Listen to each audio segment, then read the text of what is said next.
யோர்தான் இன்னைக்கு இந்த தலைப்பில் சில காரியங்களை தியானிக்கலாம்.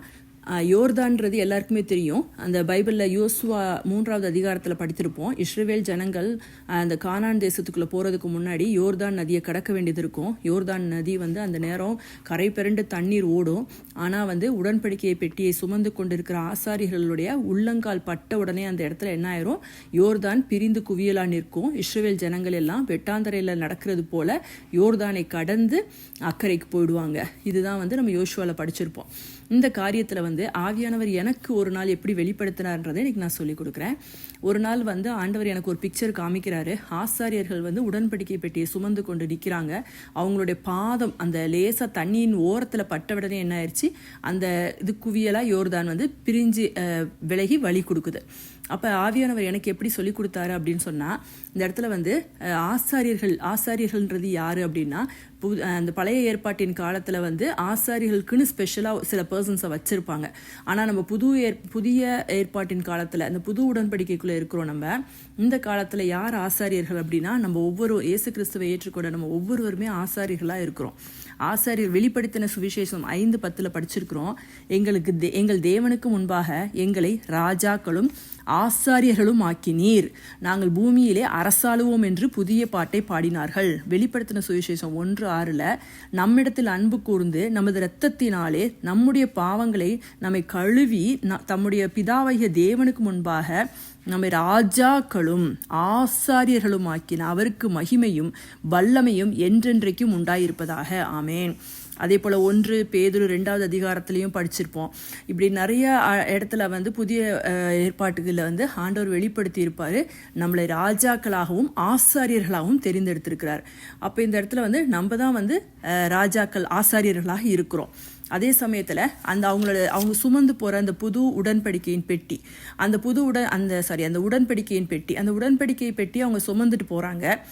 அந்த காலத்தில் பழைய ஏற்பாட்டின் காலத்தில் ஆண்டவர் கொடுத்த நியாயப்பிரமாண கட்டளைகளை யாரெல்லாம் கை கொள்கிறாங்களோ அவங்க எல்லாருக்கும் அந்த உடன்படிக்கைக்குள்ளே இருக்கிறாங்க அப்படின்ற மாதிரி.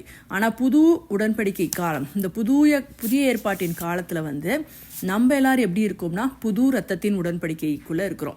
இயேசு கிறிஸ்துவோடைய பரிசுத்த ரத்தத்தை சிந்தினதுனால இன்னைக்கு நம்ம எல்லாரும் அவரை ஏற்றுக்கொண்டு அவருடைய புது ரத்தத்தின் உடன்படிக்கையில் இருக்கிறோம்.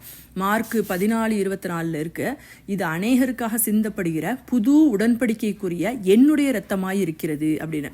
அதே மாதிரி லூக்கா 22 படிக்கிறோம், மத்தேயு 26 படிக்கிறோம். அந்த புது ரத்தத்தின் உடன்படிக்கைக்குள்ள நம்ம இருக்கிறோம் அப்படின்றதுனால நம்ம அந்த ஆசாரியர்கள் உடன்படிக்கை பெட்டியை சுமந்துட்டு போறாங்க. நம்மளே அந்த உடன்படிக்கைக்குரியவர்களாக இருக்கிறோம். அதே மாதிரி அந்த பெட்டிக்குள்ளே என்ன இருக்குது அப்படின்னு ஆண்டவர் எப்படி விளக்கி காமிச்சார்னா, அந்த பெட்டிக்குள்ளே, அந்த உடன்படிக்கை பெட்டிக்குள்ளே அவங்க என்ன வச்சுருப்பாங்க அப்படின்னா, ஒரு பலகையில் தேவன் கொடுத்த கட்டளைகள் எல்லாம் இருக்கும். அதுதான் அந்த உடன்படிக்கை பெட்டிக்குள்ளே இருக்கும். அப்போ அந்த கட்டளைகள், தேவனோட கட்டளைகள் அப்படின்றது என்னது, தேவனோட வார்த்தைகள். அப்போ இன்னைக்கு நம்ம வேதத்தில் ஒவ்வொரு வார்த்தைகளும் நம்ம விசுவாசித்து வாழ்கிறோம். கர்த்தருடைய வார்த்தைகளை வைத்து தான் நம்ம ஜெயம் கொள்கிறோம். அப்போ அந்த வார்த்தை எங்கே இருக்குது, நமக்குள்ளே தான் இருக்குது. ஸோ நம்ம தான் ஆசாரியர்களாக இருக்கிறோம். நம்ம தான் அந்த புது உடன்படிக்கைக்குள்ளே இருக்கிறோம். தேவனோட வார்த்தைகளை சுமந்து கொண்டு, தேவனுடைய வார்த்தைகளை விசுவாசித்து கொண்டு வாழ்ந்து கொண்டு இருக்கிறோம். ஸோ ஆவியானவர் எப்படி சொல்லி கொடுத்தாருன்னா, ஸோ அதனால நம்மளுக்கு முன்னாடி யோர்தான் போல எவ்வளோ பெரிய பிரச்சனையாக இருக்கட்டும், எவ்வளோ பெரிய தேவையாக இருக்கட்டும், எவ்வளோ பெரிய அந்த கரை புரண்டு ஓடுற அளவுக்கு பெரிய பாடாக இருந்தாலுமே நம்ம எந்திரிச்சு நிற்கும் போது, அந்த இடத்துல போய் நிற்கும் போது, நம்ம ஜெபிக்கும் போது நமக்கு முன்னாடி இருக்கிற யோர்தான் பிரிந்து போகும். அது அந்த தடை நீங்கி போகும், நம்மளுக்கு வழி விடும், நம்ம அதை கடந்து செல்லுவோம். அதுதான் ஆவியானவர் எனக்கு சொல்லி கொடுத்தாரு. அதே சமயத்தில் அந்த இன்னொரு காரியம், அந்த ஆசாரியர்கள் தண்ணி யோர்தான் விலகின பிறகு போய் நடுவில் நிற்பாங்க. அப்போ எல்லா இஸ்ரவேல் ஜனங்களும் அவங்க கடந்து போகிற வரைக்கும் ஆசாரியர்கள் அங்கே நிற்பாங்க. அவங்க எல்லாரும் மக்கள் எல்லாம் கடந்து போனதுக்கப்புறம் ஆசாரியர்கள் கரை ஏறின பிறகு திரும்ப யோர்தான் குவியலாக வந்துடும். ஸோ அதனால் நமக்கு மட்டும் இல்லாமல், நம்ம பிரச்சனைகளுக்கு மட்டும் இல்லாமல், நம்மளை சுற்றி இருக்கிற மக்களுக்காகவும் நம்ம என்ன பண்ணணும், அந்த இடத்துல திறப்பின் வாசலில் நம்ம போய் அந்த ஜெபிக்கிறோன்றது தான் ஆண்டவர் எனக்கு விலக்கி காமிச்சாரு.